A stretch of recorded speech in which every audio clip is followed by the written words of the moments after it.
All right, Bruce, what's up, brother? Going to go through your stuff here. Looking really good, like what you've done. Yeah, I'm going to leave this nitty gritty up to you. That's your expertise. I'm just going to be the help you with what I know of marketing and strategy and biz and all that stuff. So I like great strategy to grab another similar online company, um, right? And I see that you've got for business and you've got for home. Okay, so cool. I'll address that in a little bit. Um, could be a good differentiation point. So one thing we want to look at is, start to look at differentiation as well. If the big guys can't do this, what you want to do is start to think of your offer, right? What is it that you offer? Okay. And, the way to think of what you offer, okay, is what the client's pain points are and aka what they want solved, pain solved, or what results they want. So part of that is going to tie into technology and part of it's not. Ultimately, a client, right? Obviously, people are Windows people or Mac people, right? Those types of things. Um, but other than that, right, they just want shit to work. Most people, right? Or Android users or iPhone users, or God forbid, they're Windows phone users at this point, right? Um, And so you make your recommendations, you have to service that, but ultimately they want shit to work, right? They want their printers to work, they want the computers to work, they want them fixed, they want the software to work, right? And depending on what that software is. So um, other than standard suites, right? And that's when I kind of address niching. And I know you're going to start generic and all that. And I know you said you're worried about getting too much business, which is good if you truly have that problem. That's awesome. So the challenge that you run up against, and I'm sure you know this, is hourly charging and and how to make the best use of your time, given that you're have a full-time job, you're a dad, you're now getting a social life and dating and all that stuff together, right? With the work we've been doing. And so I know that you might have to start there, but you want to think, if you want this to become, well, first of all, the model, right? The model is important. And wherever you can do a membership model, a recurring thing each month is the best, right? Because that's cash in the door every month, potentially with little to no work, except for when you do, right? Um, and so I get it that you might have to charge hourly, or you might have to charge hourly at some point, or you do an initial setup fee, depending if you're setting up a system or working with somebody the first time or whatever that is. And then you want to look at charging hourly. Of course, the thing to look at is, competition, right? Who's your competition? And so I was checking out, um, like, I started to look up Geek Squad, right? And then Hello Tech shows up. We're cheaper than Geek Squad, right? Um, and we do more. So one of the things you want to have to balance is, pricing and value, all these types of things. Um, and the reason I keep saying taking a look at, if you can, to niche, and I think one easy way to start off is to niche one way or the other, consumer or business, right?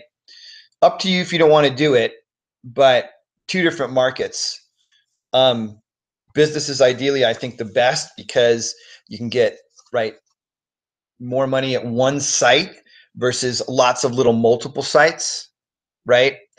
And consumers generally gonna, they're gonna want to pay less than a business would for quality help, quality service, and niched service. Okay, so one thing I want you to start thinking about in terms of business is this spectrum here, this business spectrum. Okay, right here, which is commodity on the left and then value on the right. So an example is a commodity-based business is Amazon, Walmart, right?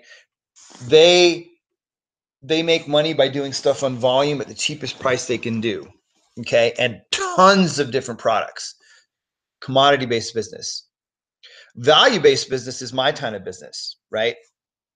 Coaching is almost all value, and can be somewhere here on the spectrum if you compare me to other dating coaches or whatever. But the more I niche, the more I go towards here. So if I niche into I only work with CEOs and VPs and executives. If that was my niche and I was known for that, that would put me further on the scale. Okay. So right now, an intermediate is somewhere in between. A lot of restaurants are intermediate, right? The more you're like a franchise, the more you're here, the more you're a mom and pop, and the more that you're higher end or unique, the more you go towards a value based, right? But there's still some product in here. It's a commodity, right? Where coaching or consulting is much more of a value. It's just a pure service. It's sort of almost made out of thin air in a way, right? I mean, it's real, it provides value, right? You've experienced it, you get results, but there's no tangible product, right? So you're definitely, on the intermediate value side when you provide a service, but then there are you have, competition locally, competition potentially with Geek Squad and this other company and all that. So I'm wondering if you're sort of aware of that. And I know that sometimes the tendency is to go, well, I'm me and I'm the best. And yeah, you should believe you're the best and you're you, but you need to be aware of, what the competition charges and all that. Also, because I want you to be able to charge as much as possible. Okay. And so starting out, think about doing launch fees versus regular fees. Like for my first 5 to 10 clients, I'm doing only $50 an hour. I'm doing these packages, right?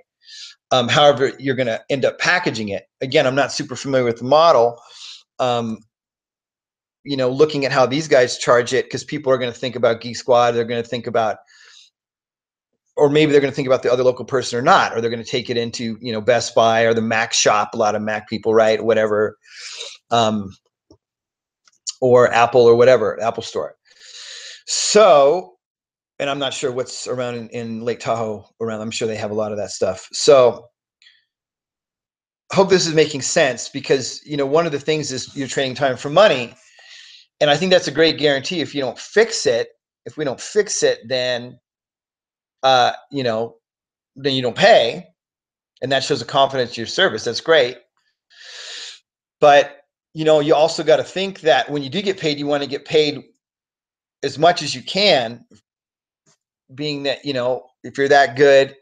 And the more that you niche, the higher your price can go. I really want that to sink in. So and the reason that is because you'll have niche specific knowledge. So the software, if you become familiar with accounting firms or doctor's offices, and this is something that may happen down the road. It's nothing you have to do now, but think about it. And it may happen naturally as you connect with people, that doctors and dentists or medical is the way that you end up going or something. If this turns into a full-time business for yourself or whatever, if it's just a thing on the side to make extra money, okay, that's one thing. And that's where you start. That's cool.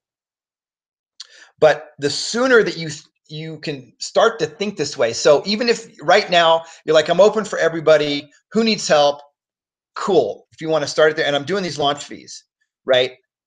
And it could be $50 an hour for consumer and $65 an hour for business or something, right? You can differentiate those two if you want. And then you can also, if you, I don't think you should go lower than 50, but you can also say, hey, these are launch fees, and give me a testimonial. Then you can start building testimonials, right? For your website. It's also important to have some of that. But word of mouth referral would do that for you too. Just ways to think about, right? Things to think about in business. I do the same I call them case studies, but mine's different. Of course, you're going to want to encourage remote support. Know that as much as you can do, right? A per user model or membership in business. I don't know if you can get away with that in home, probably not. But in business, and it's sort of like you get a certain amount of hours of support, or you get checkups each month, and then maybe you get a discounted rate per hour, given that you pay for the membership, right? The support membership. Okay. And the reason that is because you'll make money coming in doing literally nothing, because they're not going to always need that, or they're not going to use that, right? So you want to buffer in some time that you'll just make money. Now, this isn't to stick it to them, but again, you're up against the crunch of time for money. Okay. If you notice in my business, I don't do time for money. I mean, I sort of do, but I sort of don't. Right? I base my price based on results, and I do it in a group format primarily so that I can scale it when ready. Okay. These are all important things to think about in the design of your business. I think the simpler the better in terms of packages. I think having some starter packages, like 3 for people, and then you can customize as you go instead of having all this. I do that, I do that, I do that, I do that, I do this, I do that, I do that, right? Too many things confuses the customer. If you want to have a brochure with all the things that you do, then great. But then you want to direct them to like 3 starter packages, maybe 4, right? Something like that to get them going. Then we can customize as we go. And that, is additional depending on what you're looking for, right? You want to be able to sort of flex and do both. I would say niching to charge more, competition rates. You do want to calculate your cost per hour. Do a little bit of that on what it's going to take. Drive time, right? That's time. Any of your time going to pick up parts, if you're going to do hardware repair, different kinds of tasks, right? Because if you had $50 an hour, $100, so that means you're doing $100 I see, 2-hour minimum to drive a certain distance. So you get paid that. It's gas money. Calculate all these things as much as you can. Just an estimate. It doesn't have to be exact, right? Because that's going to cut into your profit. Not only that, it's cutting into your, what's more precious than money, right? It is time. Time is much more precious than money, actually. Money is precious, but we can always make more of it. Time we can't get back. We can't do it. We can lose money and go bankrupt and rebuild and all that stuff. Can't do that with time. Okay. So important. Now, again, uniqueness and differentiation is good too, right? You can start with personality and service and, of course, being really good. That's awesome.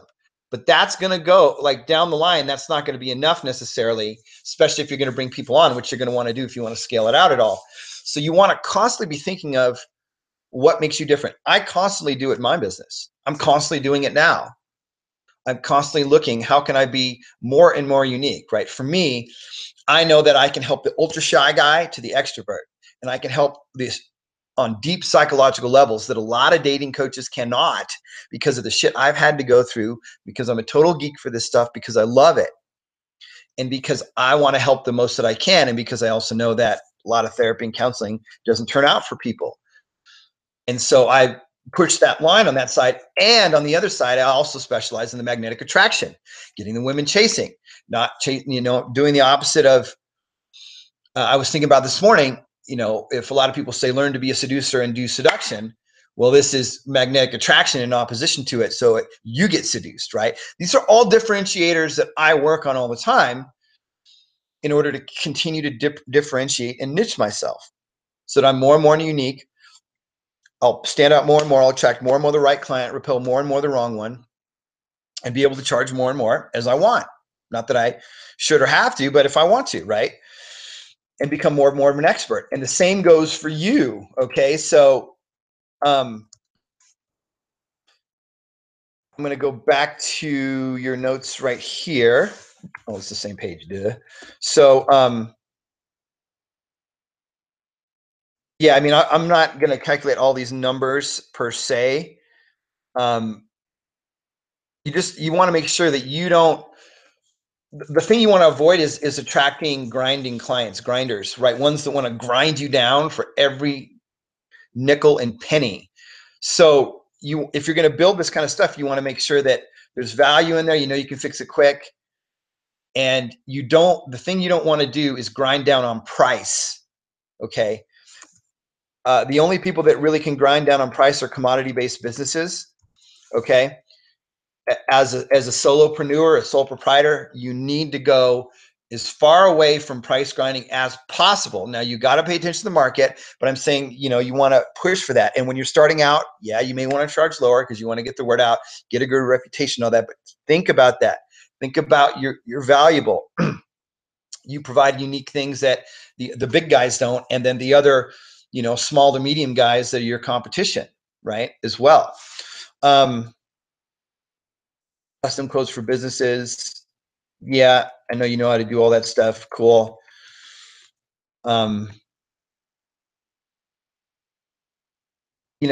That's great. You're good at all this stuff. And the more you can specialize, the better. Okay, I think I've hit that enough. Good, you're not going to quit. Just know that it takes a lot of, effort, right? And a lot of the effort can be sales and marketing, invoicing, how you're going to invoice. A lot of businesses are going to want net 30. You're going to want to get paid on site if it's consumer. Take credit cards. You can use PayPal. You can use Stripe, and then you get the thing that plugs into your phone. Look into Stripe. It used to be Square, but I think Stripe's better than Square. I think PayPal has those too now. And you can take credit cards through PayPal and do all that. I think Stripe you should look into, because I think they have better rates than PayPal, but PayPal can do it all, I'm pretty sure. I used to use PayPal for what I do now. I use something called iTransact, and I only do, my merchant terminal is all virtual, so I pay extra fees. You get less for swiping the card, merchant fees for anything, because it's considered safer if you have the card in hand versus electronic. That's neither here nor there. Not super important. Look into Stripe. Watch out for, I'd say, other merchants, like local merchant guys. It's a very, very dirty business, merchant accounts, right? And they hit you with all kinds of hidden fees as much as they can. So Stripe was designed to be like the lowest on the fees. I just happen to use a company that charges pretty low, but I might move to Stripe at some point because one of my mentors does that, but not yet. If you're afraid of getting too many clients, then word of mouth may be all that you need. Great. Then just, roll with that. And that's where, if you get in demand, you need to raise your rates. So you grandfather in the people that are your first clients for loyalty. Maybe you just have to raise at some point by $5 or $10 an hour, however you package it. Eventually, if you get too busy, I wouldn't lock anybody into a grandfather rate. I would do more of that. I'm doing, my launch rates here, and then, it's going to go up. So that kind of thing. Yeah, I think you're on the right path, man. I think Cutting Consulting is an awesome name. It's great. Go for it. It's your LLC. I said private call was just to help you get started, more than started enough. And yeah, good work, man. Let me know if that all makes sense. If you have any questions about anything. Your business is pretty straightforward in the sense of it's a service-based business. It's intermediate to value. You want to get as much to value as possible side of the spectrum. Yeah, and check out the competition. Check out what the big guys do. Check out the sites of local other guys and stuff. If you know of any names in town,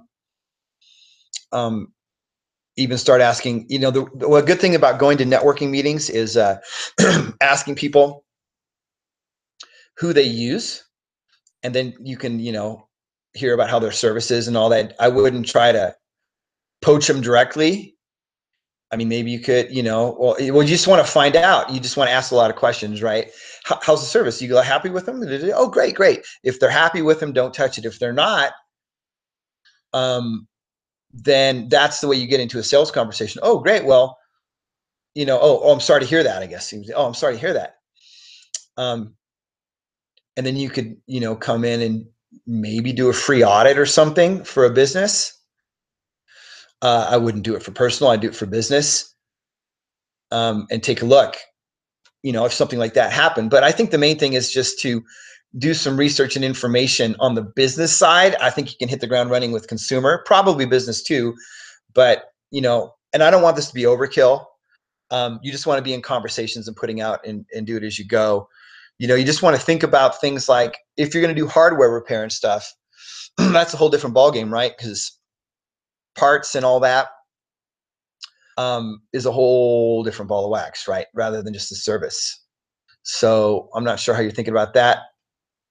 Oh, and the other thing is you can really hit security Okay.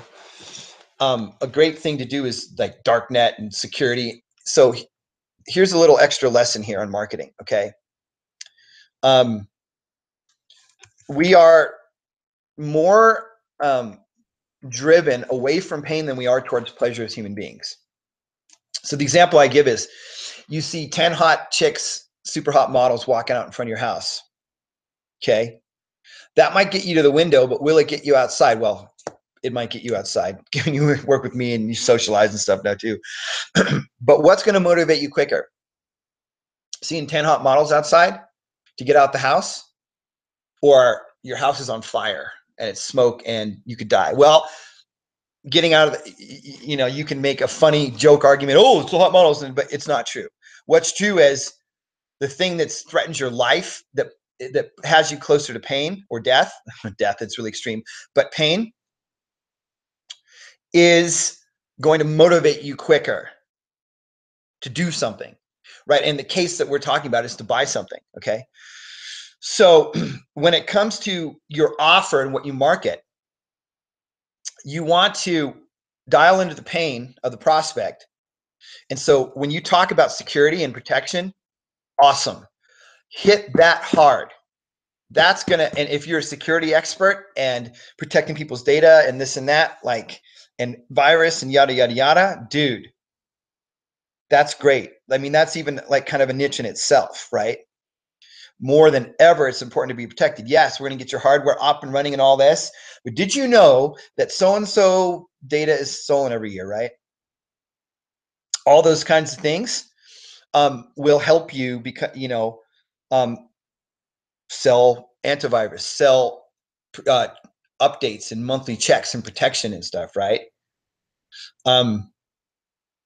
Even if the software does most of it and you just need to remote in a little bit, but you do a monthly membership on that, dude, it's powerful. Okay. It's powerful. So think about, list out all the pain points and the things they want. Well, they want,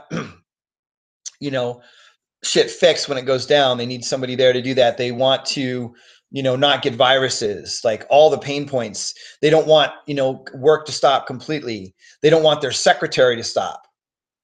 Right. I used to work for a law firm, and the secretaries had the most power, not the partners, because the secretaries did everything and the partner gave them instructions. If the secretary's computer went down, the whole workflow stopped. And then if the partner was sitting there, and some of these old cats were like hunters and peckers with their right index fingers and could barely type and didn't know how to print, if their computer didn't work, the partner, not a big deal.